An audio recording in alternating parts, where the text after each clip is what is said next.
Bueno, buenas noches. A mí me ha tocado exponer la parte, bueno, escogí la tercera modalidad de presentación para el examen final de la materia de Cristología, la elección de un artículo científico y su análisis posterior. Para esto escogí el artículo que se llama Jesús de Nazaret, verdadero judío, en base a lo que hemos ido aprendiendo en la materia de Cristología. El autor es Franz Musner, sale en en la revista Selecciones de Teologías, es del año 2000. Es un poco ya pasado, pero no deja de tener actualidad por lo que hemos ido revisando en la materia.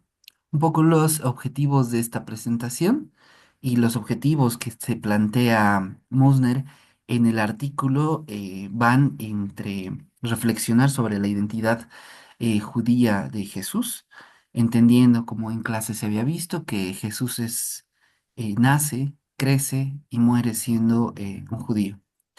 Desmontar las interpretaciones que se han desarraigado a Jesús del judaísmo, justamente a partir de la época helénica, un poco lo que hemos visto también a partir de de los concilios que hemos podido revisar en clase, el concilio de Nicea, Constantinopla y Éfeso. Sin embargo, estos no aparecen de forma muy directa en en el artículo, pero yo los pude ir relacionando. Como último punto, quizás considerar las implicaciones para la cristología y el tema que a mí me interesa, ¿no? ¿Cuál es la motivación de por qué yo he escogido este artículo? Justamente por las cuestiones genealógicas que a mí me conllevan, ¿no? Conozco tanto la parte católica por mi formación, pero también ya tengo una formación a partir de lo que es el judaísmo, ¿no? Entonces, el diálogo interreligioso viene siendo uno de mis temas de trabajo y apuntes quizás hacia la tesis de la maestría. Quizás citando a Musner, Jesús no fue un reformador del judaísmo, sino más bien un genuino y representante de esto. Musner nos plantea que en el contexto del judaísmo del siglo I encontramos a estas facciones judías, ¿no? A estas tribus, se podría decir, o a estos colectivos que convivían en Tierra Santa, que convivían en la parte de Jerusalén quizás y los sectores donde Jesús predicaba. Tendemos a los fariseos, justamente estrictos seguidores de la Torá oral, pero también escrita. Tenemos a los saduceos, aristócratas, los sacerdotes, los apegados principalmente al templo, los esenios, quizás estas comunidades más alejadas de las ciudades o de los espacios públicos, y los celotes, grupos extremistas que buscaban principalmente la liberación de Roma, la liberación del pueblo judío a costa de Roma, esperando quizás desde estas cuatro facciones un Mesías militar principalmente, ¿no? Quizás el concepto central de lo que nos agarramos, que está en en el artículo que menciona Musner: Jesús no funda una nueva religión, sino que vivió y enseñó dentro de los parámetros de lo que ha sido el judaísmo. Cuando toca el tema de Jesús y la Torá, vemos que Jesús era uno de los principales responsables o representantes quizás de de la ejecución, más que de la interpretación, de la verbalización, sino de la ejecución de la ley de Moisés. Jesús nunca rechaza la Torá, más bien la profundiza, la enseña en este ser judío que tenía. Jesús tuvo que haber pasado por el Bet Hasefer, que es la primera escuela, quizás de de la pequeña sinagoga con la que estudiaba la Torah en Nazaret, pero también hay suposiciones, hay algunos estudiosos que plantean que puede que haya asistido al Bet Midrash, ¿no? Que ya sería la sinagoga más, el templo más que todo, ¿no? Que estaba en Jerusalén, donde ya se termina de profundizar las cuestiones de la Torah. Las enseñanzas, las parábolas, todos los dichos, todos los discursos, toda la voz pública cuando Jesús entra a la vida pública, todo ese aspecto se centra principalmente en las enseñanzas que iban fieles a lo que dicta la Torah. En algunos puntos rompía, se puede decir, las reglas, como enseñar en Shabbat o hacer o no respetar quizás la comida kosher, pero pero estás cuestionando siempre la calidad de lo que sería las autoridades y la norma rígida, quizás. Jesús vive conforme a la ley y jamás la cuestiona, jamás cuestiona los fundamentos de esta, sino que en algunos casos las repiensa y las reformula. Jesús en el templo de Jerusalén, la importancia que Jesús le da al templo justamente como un centro de culto, centro de peregrinación, la podemos ver cuando van a visitar, van a la Pascua, cuando él tiene 13 años, en otros espacios también donde siempre termina dando las enseñanzas y quizás siguiendo la tradición hacia lo que debería ser el culto en el templo, ¿no? Siempre recordando que para Jesús también el templo a veces, en algún cierto tipo de sentido, no era ese espacio o esa estructura. Muchas veces el templo lo encontrábamos en el corazón mismo.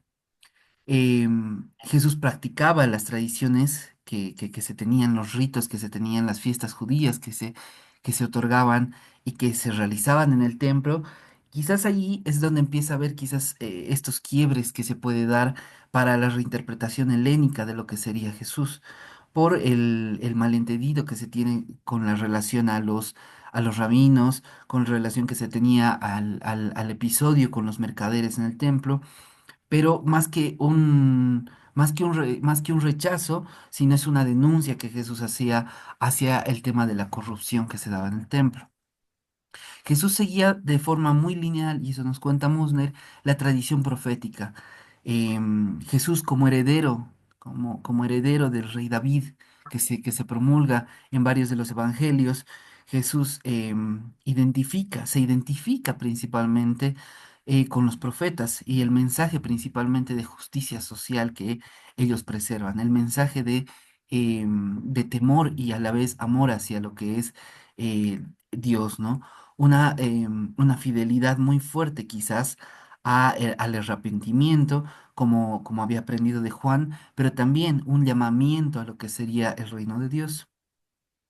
Y ahí las parábolas con el que él iba enseñando justamente venían mucho hacia contemplar esta parte escatológica de lo que vendría a ser el reino de Dios.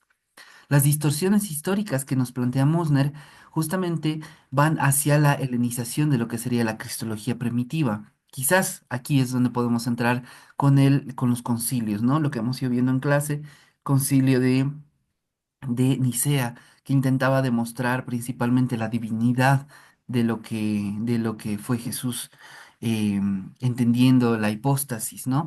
La Trinidad, la misma esencia en la Trinidad, pero también reinterpretando e intentando dar lógica a lo que era, a lo que era el Jesús humano, ¿no? La influencia del pensamiento griego para esto ha sido importante porque muchos de los obispos que ya estaban presentes en en los concilios, muchas de las discusiones que se tenían eran a partir de esta interpretación helénica que se daba, justamente entendiendo e intentando dar una separación del judaísmo de Jesús. La influencia del pensamiento griego no solo estaba a la hora de discutir ¿cómo se llaman? En los concilios, sino principalmente estaba a la hora de hablar con los gentiles, que para la época de Jesús eran los no judíos, ¿no? Ahí es donde empezamos a ver quizás la desvinculación de la identidad judía. Durante siglos, la cristología occidental ha ignorado las raíces judías de Jesús, interpretándolo con categorías ajenas a su propia tradición, nos dice Mosner. Entonces, ¿cuáles serían las implicaciones de esta cristología, de estos concilios, a lo que vendría a ser la cristología actual? Como hemos ido viendo esto y quizás recuperando, repensando, ¿no? Principalmente el reinterpretar a Jesús desde su judaísmo. Como hemos visto en clase y algo que se me queda mucho, Jesús nace, vive y muere siendo judío. Comprender a Jesús quizás como un rabino, como un sabio, evitar las visiones descontextualizadas de su mensaje en muchos casos, ¿no? No contrapolar al Jesús con tendencias modernas es algo importante que debemos hacer.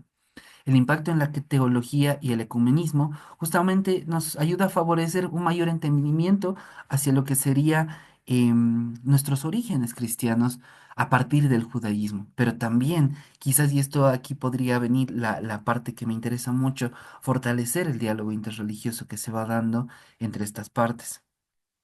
Permite justamente una relectura del Nuevo Testamento también bajo estas tradiciones judías el judaísmo de Marcos, el judaísmo de Mateo, el judaísmo de Lucas.